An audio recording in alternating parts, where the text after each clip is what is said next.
Hello po sa lahat po ng mga Capricorn. Kumusta po kayo mga ating mga dude? Ayos lang po ba kayo dyan? Capricorn, ito po ang inyong June 2024. Mga mensahe po.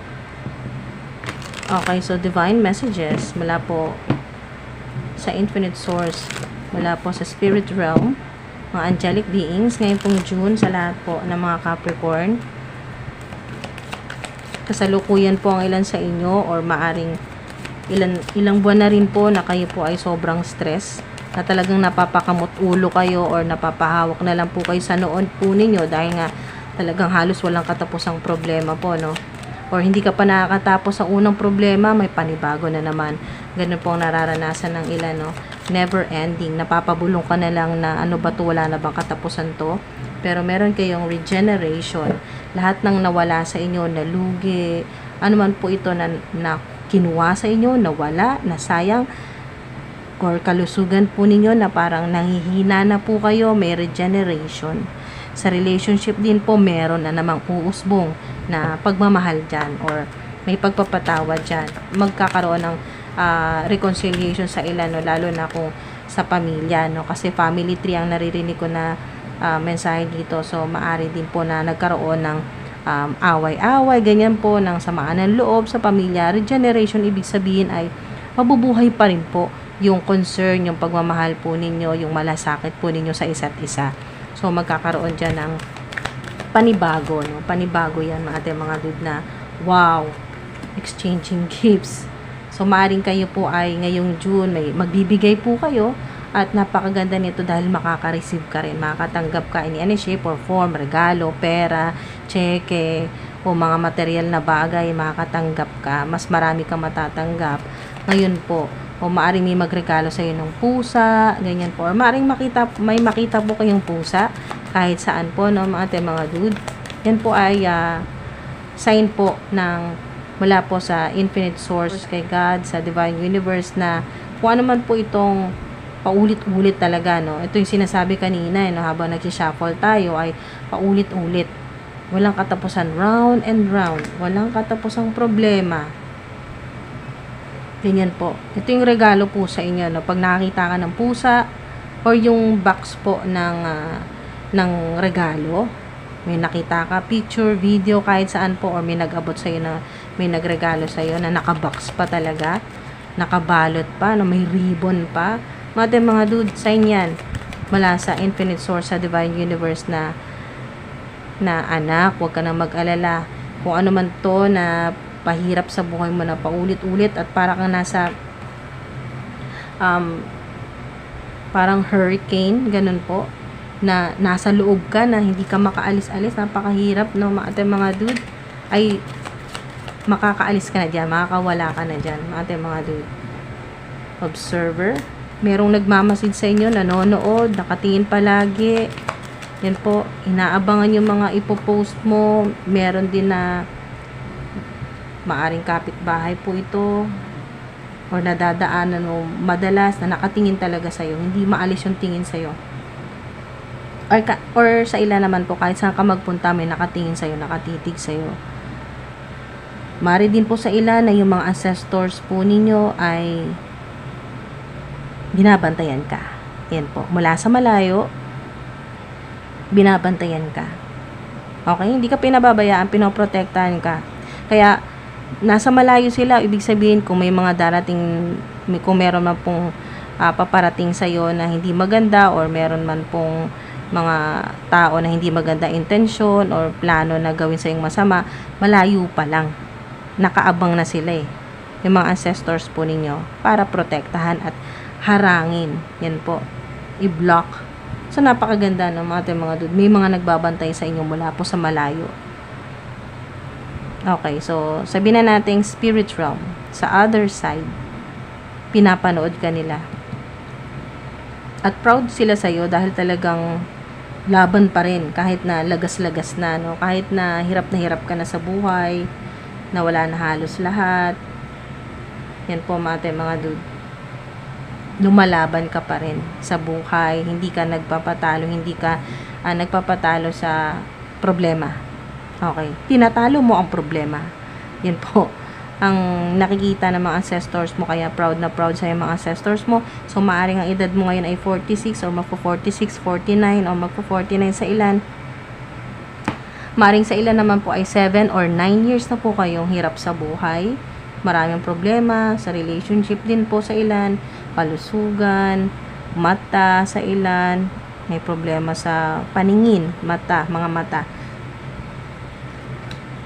Okay, so flexible, napakaganda po nito, no, na energy na may matatanggap kang regalo ngayon kay Mother Gaia, kay Mother Earth. Yan po. Na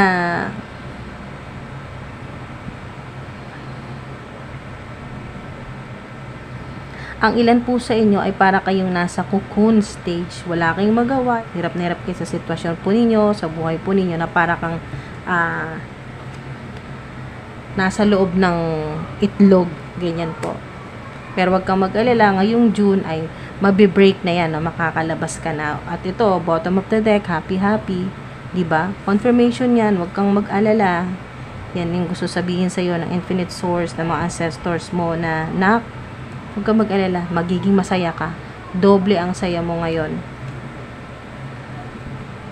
Ayun, may mga nare-receive po kayong mga mensahe mula po sa spirit realm, sa other side, sa higher dimension between world.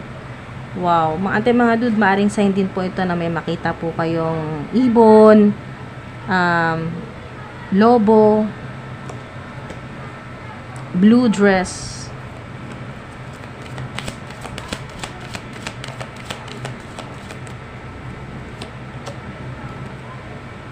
owl sa ilan naman po, or mask, may makita po kayong mask, owl. Wow. Yan po ay may mga matutuklasan po kayo, may malalaman po kayo, no? Kahit hindi ka na magtanong-tanong, may malalaman ka, matutuklasan kang katotohanan. Maaring may kinalaman sa pagkatao mo, sa mga connection mo sa mga ancestors mo, sa mga mahal mo sa buhay na nasa heavenly places, na may mga katotohanan kang malalaman ngayon. Ganun ulit, owl ulit, deep knowing. Yan po, maaaring may makita po kayong owl ngayong June, or picture or sa videos po, no. Maaaring 43 ka na or magpo-43 na ang edad mo. 2 beses lumabas ang owl. Deep knowing. So marami kang malalaman na hindi lang ito basta-basta, mga ate, mga dude, na kaalaman. Okay, na mapag-aaralan sa school, ganyan po, or sa libro, or sa internet. Meron kang mga katanungan, hindi mo mahanap. May mga katanungan ka na hindi masolusyonan, no? Hindi mo talaga mahanap sa Google. Kay Google. Hindi mo mahanap kay Google or sa internet. At itong June, ngayong June, malalaman mo yan. Maaring yung tanong mo may kinalaman sa panaginip mo. Hanggang ngayon, gusto mo talagang malaman kung anong ibig sabihin ng panaginip mo. O maaring merong senaryo o nangyayari sa buhay mo na talagang sobrang nakaka-overwhelm na, at gusto mong malaman, gusto mong makakuha ng sagot kung bakit ba gano'n nangyayari, bakit sa'yo nangyayari. Ito na po yun, malalaman mo. Ito yung happy, good times, pleasure, makakapag-relax ka naman ngayon, magiging maayos na yung sitwasyon mo, makakalabas ka na sa round and round na energy, or paulit-ulit po na pattern na napakahirap or napakapangit ng pangyayari sa buhay na paulit-ulit, magkakaroon ng ganito, good times. At magkakaroon ka ng mas malalim na realisasyon. So maganda yan, mga dude, no? Kung ano daw po yung ina-attract po ninyo, yun ang mangyayari. Ito po yung mangyayari ngayong June. your desires. Kung ano yung gusto mo, magkakaroon ka niyan. Bibigay yan sa'yo. Wow. Happy, happy. Yan na po yung wish fulfillment. Ito na po yung nangyayari na yung gusto mo. Yung matagal mo nang hinihintay. Ganyan po mga dude. Freedom sa ilan. Makakalaya ka na rin dito sa round and round. Or sa mga, makakalayo ka na rin sa mga narcissistic sa buhay mo.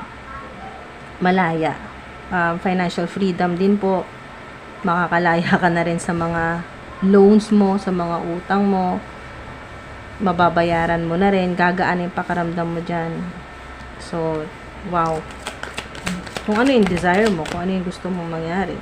Or magagawa mo na kung ano yung gusto mo. Malaya ka makapunta kung saan mo gusto. Gawin yung matagal mo ng pangarap. Ganyan po. Ayaw mo na ng 9 to 5. Gusto mo yung malaya ka na, no? Self-employed, freelancer, yung big boss, lady boss, ganyan po. So, wow, napakagaan. Hawak mo yung oras mo. Kung gusto mong maglamierda, kung gusto mong maglakwatsa, mag-relax, gumala, ganyan po, no? Magbakasyon. Pero hindi maapektuhan yung bank account mo dahil tuloy-tuloy lang ang pasok ng pera. Ito na po yun, kung yun po yung pinapangarap po ninyo. Ngayong June yan. Ito na yung realidad. Bagong realidad. Okay. Yung sinasabi dito na matagal ka naghintay, matagal ka nagtiis. Hintay ka pa. Yan po sa ilan. Dahil may malaking mangyayari. Ma-overwhelm ka dahil napakalaki nitong windfall of money to. Or malaking success ito sa buhay mo. Kaya talagang hanggat kaya mong maghintay, yung sinasabi ng mga angelic beings. Hanggat kaya mo maghintay, maghintay ka. Dahil may mapapala ka. Maring may makatulong sa inyo na Pisces. Okay, mga dude. Or Scorpio.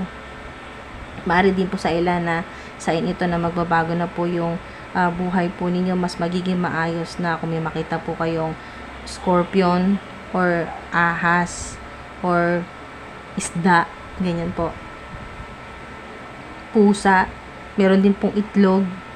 Meron din pong owl. Fox.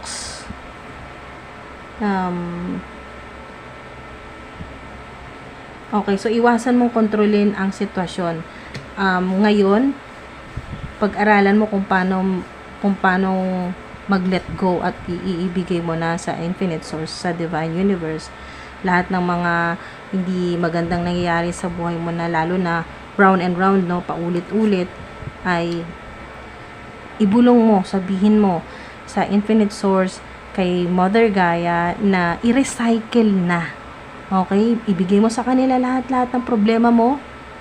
Lahat na po yan, mga dude, lahat na ng bigat, na paulit-ulit na, no, walang katapusan, ibigay mo na yan sa infinite source, kay God, sa divine universe, kay Mother Gaia, at i-recycle na yan.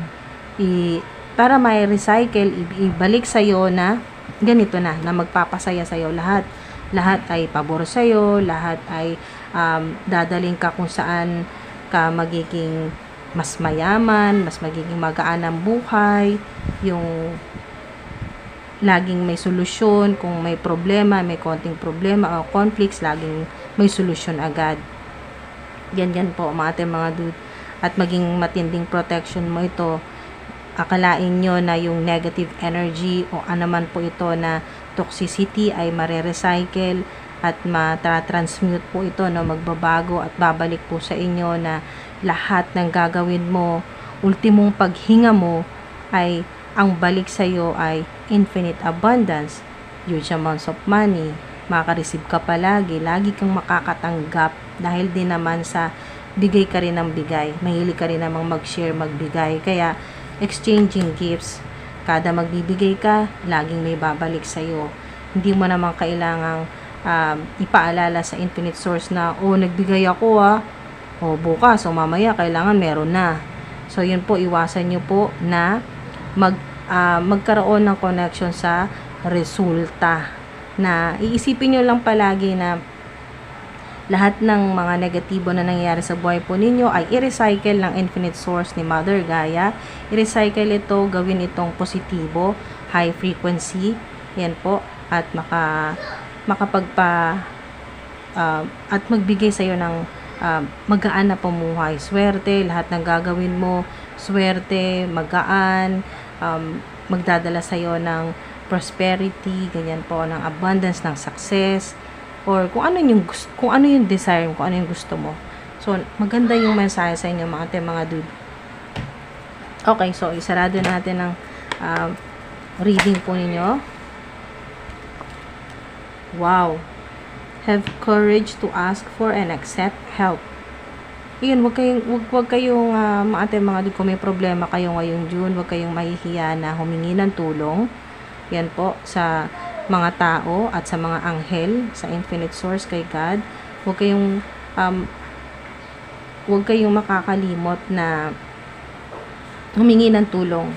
Yan po, pag hindi nyo na talaga kaya, dahil makakatanggap kayo, dahil nga tumutulong ka rin naman. Tumutulong kayo. Ayan o, accept and help. So, deserve mong makatanggap dahil tumutulong ka. Okay? So, very often when you ask God for help, prayers are answered through other people.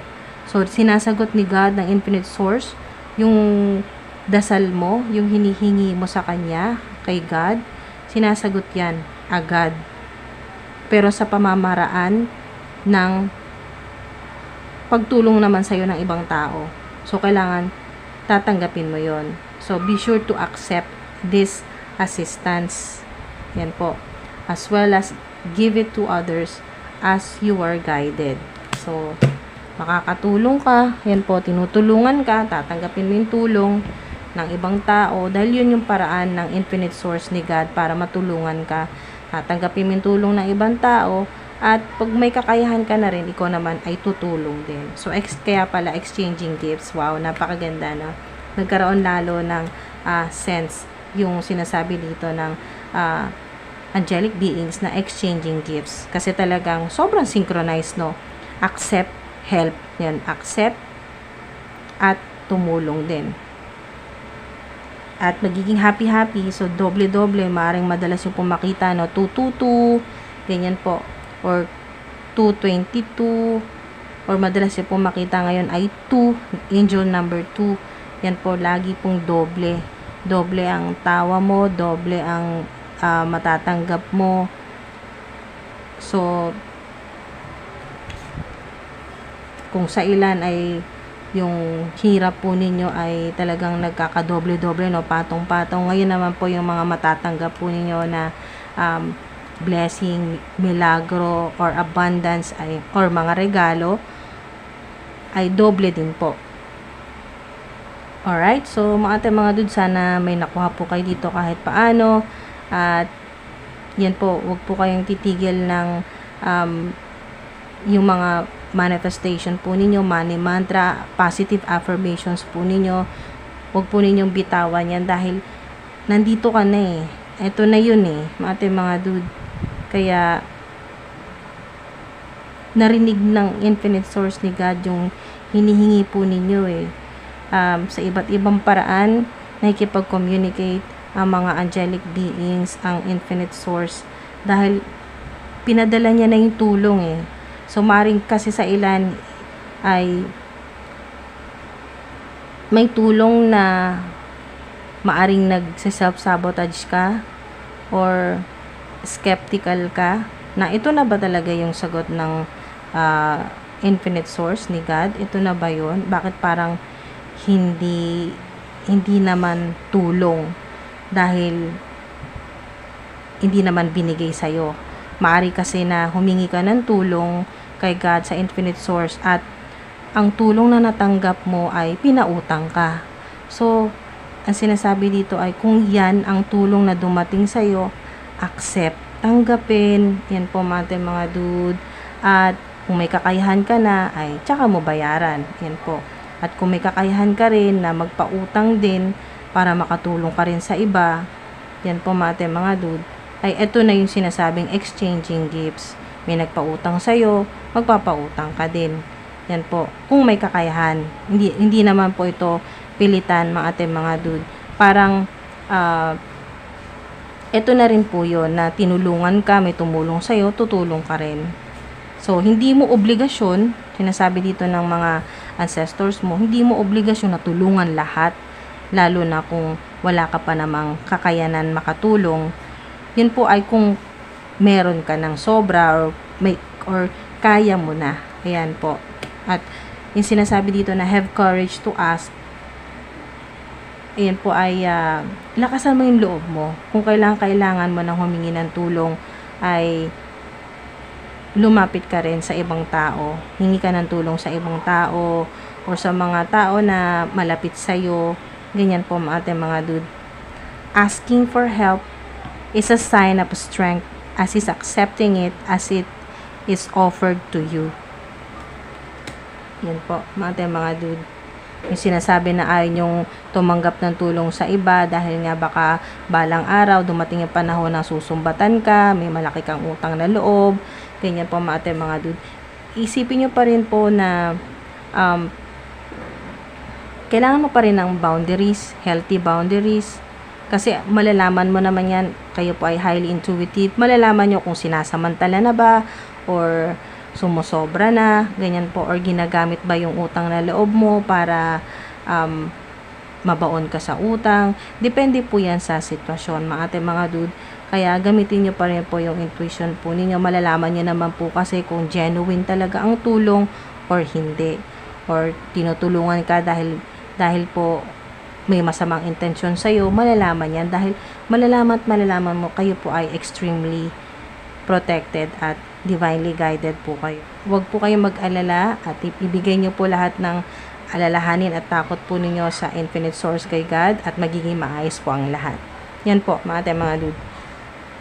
Basta ngayon po, exchanging gifts ay marami kang matatanggap.